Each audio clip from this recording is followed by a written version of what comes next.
আজি আমাৰ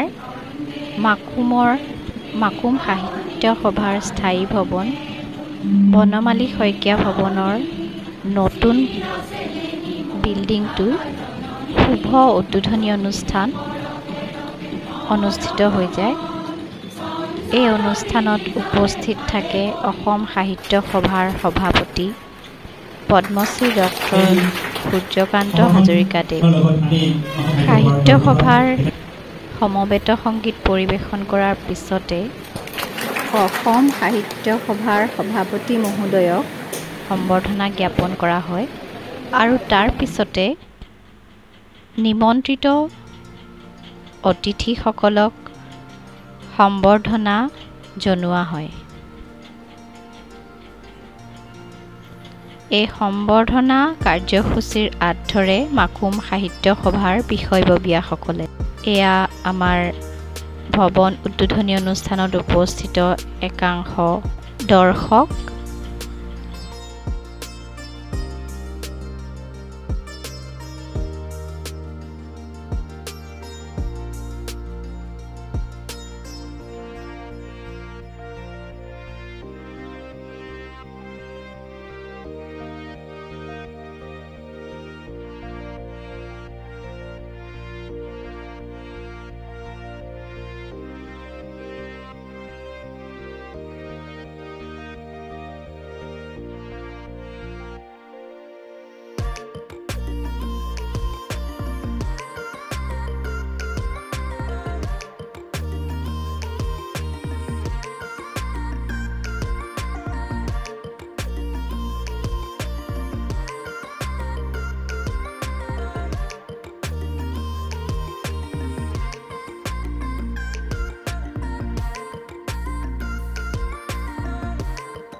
সম্বৰ্ধনা জ্ঞাপন অনুষ্ঠানৰ পিছতে মাকুম শাখা সাহিত্য সভাৰ সভাপতি আৰু সম্পাদক মহোদয়ে নিজৰ ভাষণ আগবঢ়ায়। ইয়াৰ লগে লগে অতিথিসকলক সম্পূৰ্ণ অসমীয়া তিলপিঠা, ঘিলাপিঠা, চাহ আদিৰে সুন্দৰকৈ আপ্যায়ন কৰা হয়।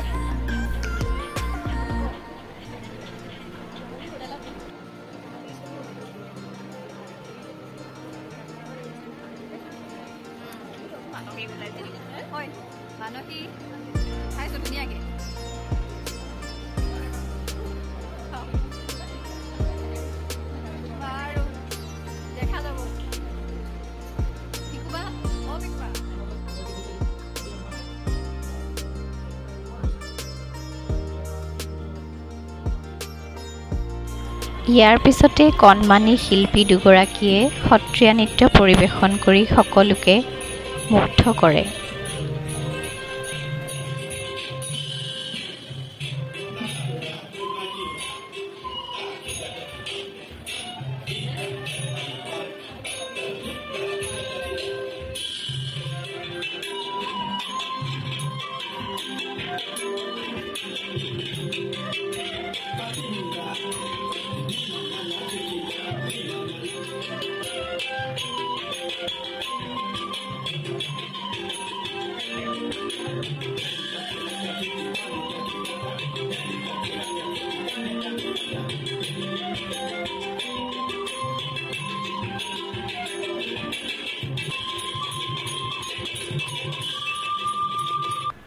ভৱনৰ বাহিৰত এনেদৰে ছাত্ৰ-ছাত্ৰীৰ কিছুমান আৰ্টেৰে ক্ৰিয়েটিভ কৰ্ণাৰ এটাৰ সৃষ্টি কৰা হৈছে। ইয়াৰ পিছতে মাকুম সাহিত্য সভাৰ মুখপত্ৰ খোজ উন্মোচন কৰা হয়।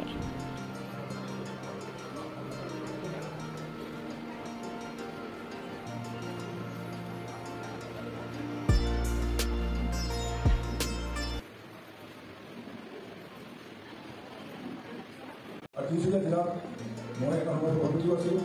গতিকে সেই সময়ত দেখিছোঁ প্ৰতিটো ক্ষেত্ৰতে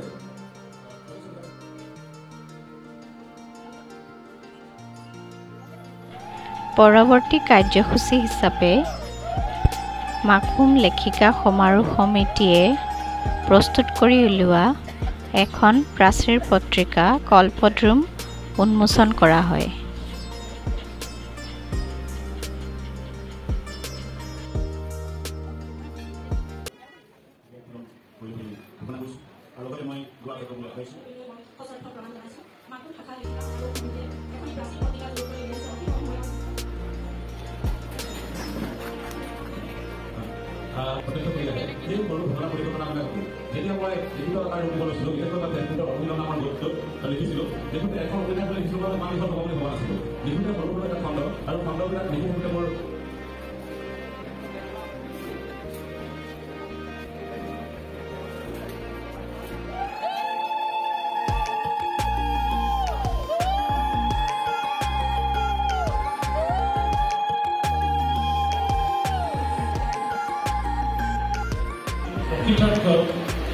গ্ৰন্থখনৰ বিষয়ে লিখকজনে কিয় গ্ৰন্থখন লিখিলে, কিহে অনুপ্ৰেৰণা যোগালে বা গ্ৰন্থখনৰ কিবা ভুল নীতি বা কিবা ৰৈ গৈছে নেকি, সেইবিলাক ক'বৰ কাৰণে লিখকক প্ৰাধান্য দি লয় গ্ৰন্থ প্ৰস্তুত হ'ব লাগে।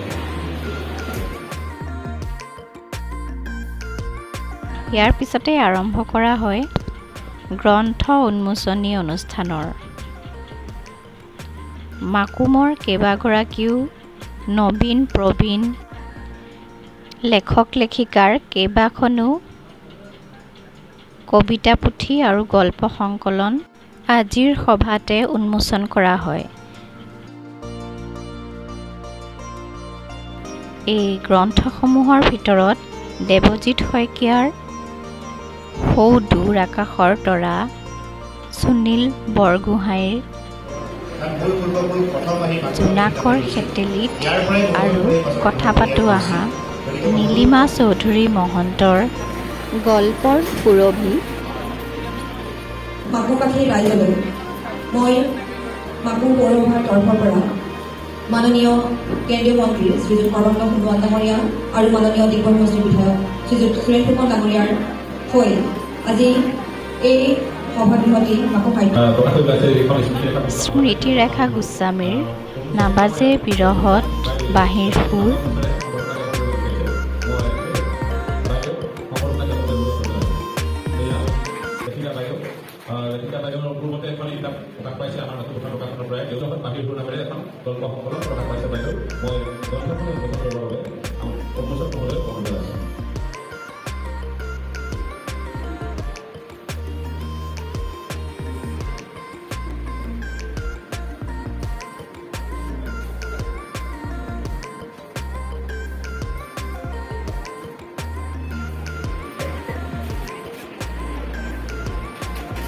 স্মৃতিৰেখা গোস্বামীৰ নাবাজে বিৰহত বাঁহীৰ সুৰ।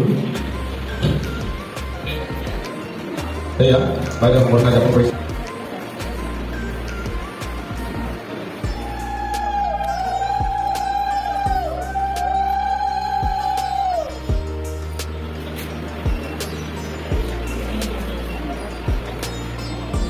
দীপালী বৰুৱা দত্তৰ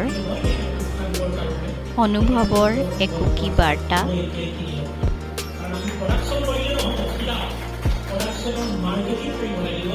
অসমীয়া মানুহ সেই বুজা নাই মই বিৰংগতাৰে গম কৰিছোঁ আপুনি যদি কৰে থাকিব মই নগদ টকা দিম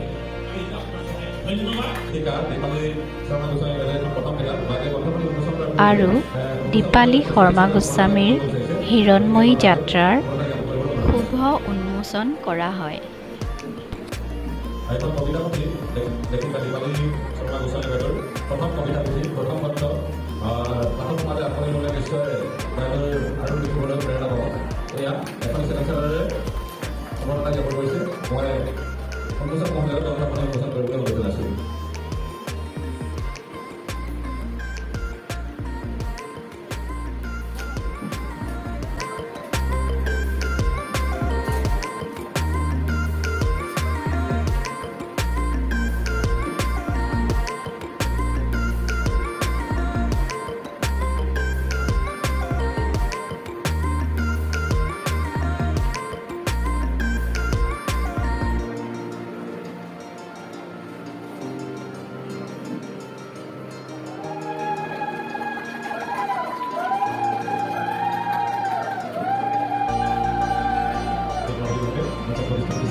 ইয়াৰ পিছতে মাকুম সাহিত্য সভাৰ ফালৰ পৰা আটাইকেইগৰাকী লেখিকা আৰু লেখকক সম্বৰ্ধনা জ্ঞাপন কৰা হয়।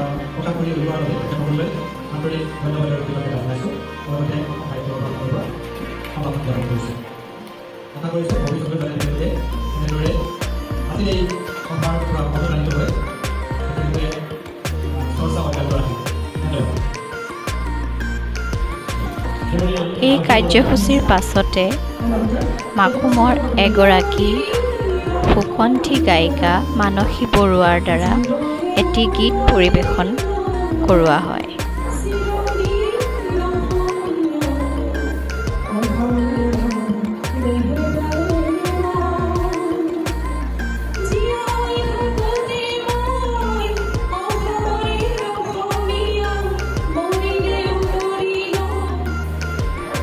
ইয়াৰ পিছতে মাকুম সাহিত্য সভাৰ শৈক্ষিক ন্যাসলে 1 লাখ টকাৰ বৰঙণি আগবঢ়োৱা দাতা শ্ৰীযুত পূৰ্ণকান্ত ভূঞাদেৱক তেখেতৰ প্ৰতিকী চেকখন তেখেতৰ পৰা গ্ৰহণ কৰা হয় আৰু তেখেতক সম্বৰ্ধনা জ্ঞাপন কৰা হয়।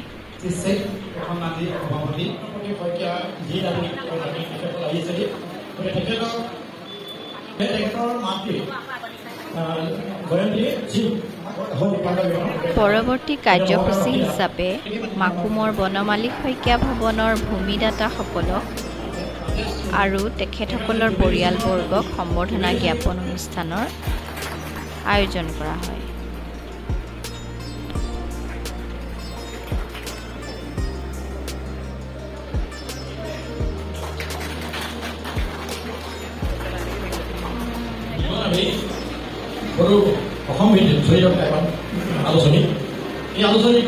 সকলো কাৰ্যসূচীৰ সামৰণিত মাকুম সাহিত্য সভাৰ সভাপতি মহোদয়ৰ মন্তব্যৰ পিছতে অসম সাহিত্য সভাৰ সভাপতি মহোদয়ক মাকুম অঞ্চলৰ বিভিন্ন অনুষ্ঠান প্ৰতিষ্ঠানে সম্বৰ্ধনা জ্ঞাপন কৰে।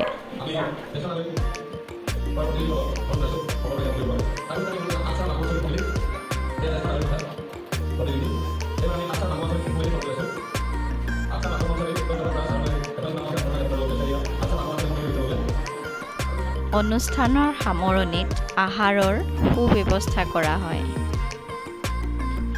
আৰু এই দুপৰীয়াৰ আহাৰ সাজ আগবঢ়াই মাকুম অঞ্চলৰ যুৱ ব্যৱসায়ী শ্ৰী হিমাংশু পাঠকদেৱে। আজিৰ ব্লগটো ইমানতে সামৰণি মাৰিছোঁ। ভিডিঅ'টো চোৱাৰ বাবে ধন্যবাদ।